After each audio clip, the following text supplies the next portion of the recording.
कोई कहे कि फला अमेंडमेंट की वजह से ये ऑर्डर आया है, तो उससे सिर्फ एक बात बोलना, जब तुम्हारा वकील खड़ा होकर वहाँ ये कह रहा था कि 97 के नीचे वालों को वेरीफाई कर लिया जाए लॉर्डशिप, हमें कोई आपत्ति नहीं है। जब हमारे वकील वहाँ पे खड़े होकर इस बात को कह रहे थे नहीं साहब ये नहीं है, एटीआरई को आप पार्ट ऑफ सिलेक्शन नहीं बता सकते, तो क्यों आपका जो है वकील खड़ा होकर वहाँ पे चुपचाप खड़ा था? इन सब मुद्दों पे भी बात हो जाएगी। रिविजिट होने जा रही है। पहला जवाब मेरा ये है कि सूबे के बेसिक शिक्षा मंत्री संदीप सिंह, मुख्यमंत्री कार्यालय से और बेसिक शिक्षा विभाग के अधिकारियों से जो जानकारी मिल रही है वो ये है कि सरकार ऐसा कोई रास्ता चाहती है जिससे 6800 का मुद्दा पूरी तरह से सुलझ जाए और दोबारा इसमें कोई विवाद ना हो। मंत्री जी की बात को अगर मैं दोहराऊं तो उनका ये कहना है कि अगर 100 लोग भी रह जाएंगे तो ये मामला जस का तस बना रहेगा। इसलिए हम लोग चाहते हैं कि जो भी रास्ता निकले उसमें पूरे 6800 का भला हो। ठीक है, बात हो गई।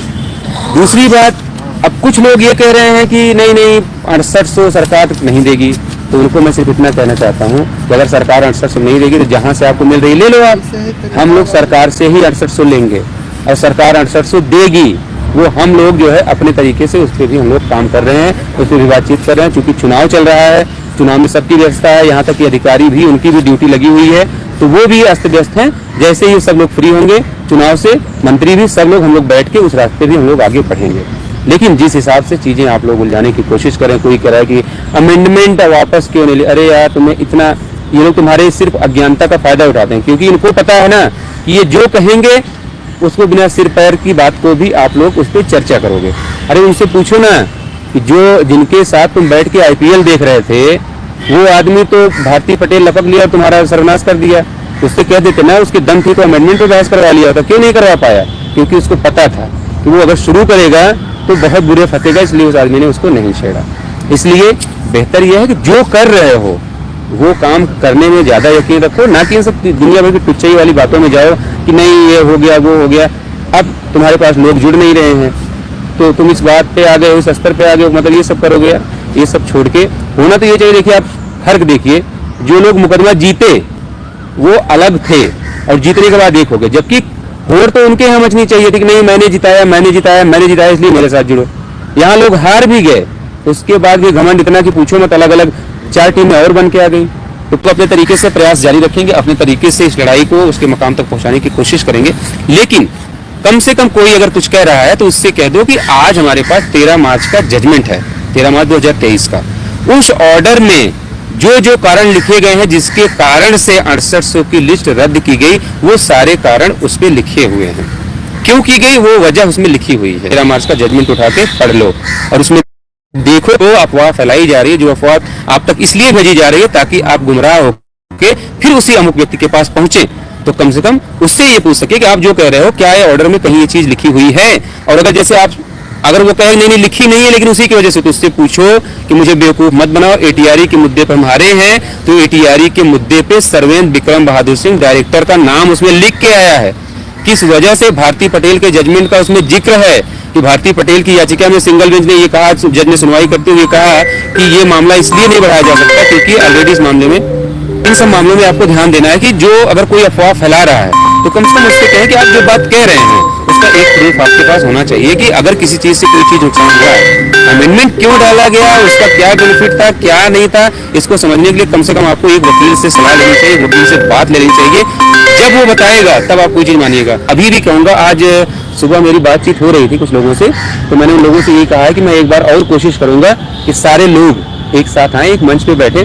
मैं तो सार्वजनिक रूप से आपके सामने कह रहा हूँ कि मुझे किसी भी अकाउंट में रहने की आवश्यकता नहीं है, मैं अकाउंट में नहीं रहूंगा। लेकिन ये जो तमाम दुकानें खुली हुई हैं, ये सारे दुकानदार एक दिन तय कर लें, इस रविवार का तय कर लेते हैं 12 बजे, समय भी आप नोट कर लीजिए, जितने लोग हैं सबसे बात कर लीजिए कि 12 बजे उनको बुलाइए और उनको बैठा दीजिए और बैठ के वो लोग आपस में चर्चा कर लें और पूरे प्रदेश के जो सक्रिय साथी हैं वो भी आए और वो भी बताएं कि 3 नाम फाइनल करके एक अकाउंट में सारे जितने अभी ने चूरन बना के सबसे पैसा इकट्ठा किया वो सारे पैसे उस अकाउंट में शामिल करके 50 लोगों की कमेटी जो हम लोग बना रहे हैं वैसी बना के कम से कम पूरे प्रदेश के सामने एक ये जो है मिसाल पेश करें कि नहीं हम आपकी लड़ाई ईमानदारी से लड़ना चाहते हैं।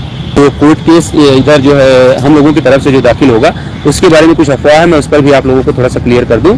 देखिए कुछ लोग कह रहे हैं कि स्टे नहीं होगा तो 6800 प्रोसीड कैसे होगी। मेरे भाई, हम लोग ये नहीं कह रहे हैं कि आप जो है स्टे मत दो और 68 प्रोसीड मत करो। हम लोग स्टे का विरोध इसलिए कर रहे हैं कि यही राजन राय जज हैं, इनका एक जजमेंट आज तक पड़ा हुआ जिसमें उन्होंने कहा कि ऐसे मामलों में देरी करना ठीक नहीं है। तो हम लोग उस जजमेंट को भी इनको दिखाएंगे और कहेंगे कि साहब स्टे दे देंगे आप भारती पटेल की तरह, गर्मी की छुट्टियां हैं साहब, उसके बाद बेंच बदल जाएगी, आप चले जाएंगे, फिर हमारा मामला लगातार ऐसे साल 1.5 साल बचा रह जाएगा। इसलिए आपसे गुजारिश है कि इस मामले को टाइड अप करके, नॉमिनेटेड बेंच है आपकी, आप इसको 2:15 बजे, 3:15 बजे, 4 बजे, जैसे ओम प्रकाश शुक्ला साहब, जस्टिस ओम प्रकाश शुक्ला साहब सुनते थे 4 बजे से, वैसे 4 बजे से आप लगा दें। 3 दिन, 4 दिन, 5 दिन जो भी बहस चले उसको चला के इस मामले को डिसाइड कर दीजिए, न कि आप इसको स्टे देके पूरे रास्ते बंद कर दें। और जो लोग कह रहे हैं कि सरकार बाहर के रास्ते से 68 से कैसे प्रोसीड कर दूं, मैं उनको सिर्फ यही बताना चाहता हूं कि यही 67,867 की लिस्ट कोर्ट में चैलेंज थी, लेकिन अधिकारियों की और सरकार की मंशा थी कि नहीं, हमें 67,867 की नियुक्ति करनी है। तो जब वहां ने उन्होंने कह दिया कि क्या बोलते हैं कि सुप्रीम कोर्ट ने कह दिया कि शिक्षा मित्रों के पद जो है रोक के आप जो है बाकी सीटों पर भर्ती कर सकते हैं, क्योंकि सरकार को करना था, उन्होंने आधी सीटों पर नियुक्तियां कर दी।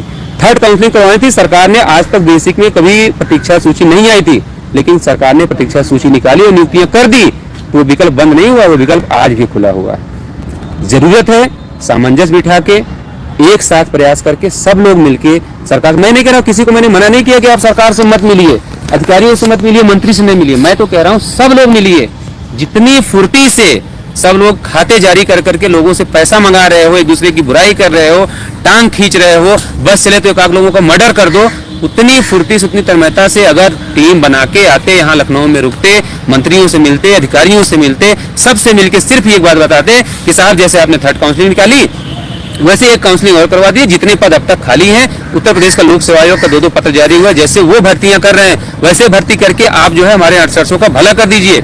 लेकिन किसी भी व्यक्ति ने ये कोशिश करना तो दूर छोड़िए, आप किसी ने आज तक इसकी पहल तक नहीं की। क्यों नहीं की? उसकी वजह यही है कि उसमें पैसा नहीं मिलेगा, उसमें श्रम लगेगा, समय लगेगा, आपको भाग दौड़ करना पड़ेगा, घर परिवार छोड़ना पड़ेगा। तो जब बैठे बैठे पैसा मिल रहा हो अगर खाते में, तो कोई क्यों चाहेगा कि उसको जो है ये सब काम करने पड़े। इसलिए मैं सिर्फ इतना गुजारिश करूंगा, चूंकि हम लोग बड़े नेक काम में लगे हैं, इसलिए मैं किसी से इस समय किसी अन्य मुद्दे पे चर्चा तक भी नहीं करना चाहता। रही बात जो दुनिया भर की अफवाहें फैलाई जा रही हैं, उसका सिर्फ एक जवाब है कि 144 पेज का जजमेंट है 13 मार्च का, उस जजमेंट को अच्छे से पढ़िए। अगर ना पढ़ पाए इंग्लिश में तो हिंदी ट्रांसलेशन, उसको गूगल ट्रांसलेशन करके उसका हिंदी पढ़ लीजिए, उसको पढ़ के आप उसको जो है देखिए कि उसमें जो बातें कही जा रही क्या उसका कहीं एक भी वर्ड का जिक्र है। अगर नहीं है तो आप समझ जाइए कि आपको क्यों बेवकूफ बनाया जा रहा है। नहीं अगर मिलता है, अगर मिलता है फिर आप मुझसे सवाल पूछिए। अभी हम लोगों के पास सबसे बड़ी चुनौती ये है कि जिन वकीलों के साथ हमने सिंगल बेंच में पैरवी की उनसे कुछ नहीं हो पाया। मैं तो यहां तक कह रहा हूं कि यहां तक कि डॉक्टर एल.पी. मिश्रा से जितनी हम लोगों ने उम्मीद की थी उसका 1% भी उन्होंने बहस में नहीं दिया। चाहे संदीप दीक्षित हो, चाहे उनका वो सेल्फ गोल करना कि नहीं ये टीआरई पार्ट ऑफ सिलेक्शन का हिस्सा है, आप 97 के नीचे वेरीफाई कर लीजिए, चाहे ये मामला रहा हो, चाहे हर बार उनका खड़े होकर कोर्ट में सिर्फ इस बात को कहना कि नहीं सरकार ने अपनी गलती मान ली, लिस्ट निकाल दी इसलिए हमको नौकरी दे दी जाए। दोनों वकीलों ने किसी ने भी एफर्ट नहीं दिया और अपना एफर्ट यानी जो 100% आप वकीलों से उम्मीद करते हैं उन्होंने 1% भी नहीं दिया। इसलिए आप सबसे गुजारिश है कि कम से कम इस बार ऐसी गलती ना दोहराई जाए। हम लोग सभी विकल्पों पर विचार कर रहे हैं, अपने लोगों की सलाह ले रहे हैं और खास करके जो अपने समाज में जो मुकदमे लड़ चुके लोग हैं, जो प्रबुद्ध लोग हैं जिनसे हम कुछ सीख सकते हैं, उनसे भी हम लोग वार्ता कर रहे हैं, उनसे भी बातचीत कर रहे हैं कि किन वकीलों के साथ इस मामले में हम अपना बेस्ट दे सकते हैं। तो जो भी हम लोगों के पास सहयोग आएगा, चूंकि 1000 रुपये फीस रखी गई है, इसी फीस में आपकी कोर्ट फीस भी जमा करनी है, आपको याची भी बनाना है, जो फाइलिंग का खर्च होगा वो देना है, साथ ही साथ वकील की फीस भी देनी है। उसके अलावा जो 4 लोग यहाँ दौड़ भाग करेंगे उनके खर्चे भी उठाने हैं। चलिए मिलते हैं नेक्स्ट वीडियो में ऐसी ऑथेंटिक ब्रेकिंग न्यूज के साथ। यदि आप हमारे चैनल पर नए हैं तो चैनल को लाइक शेयर एंड सब्सक्राइब करने के साथ साथ बेल आइकन को दबाना ना भूलें, जिससे कि आने वाले वीडियोस के नोटिफिकेशन आपको मिलते रहें। चैनल से रिलेटेड कोई सजेशन या सुझाव देना चाहते हैं तो कमेंट के माध्यम से बता सकते हैं। Thanks for watching to my channel.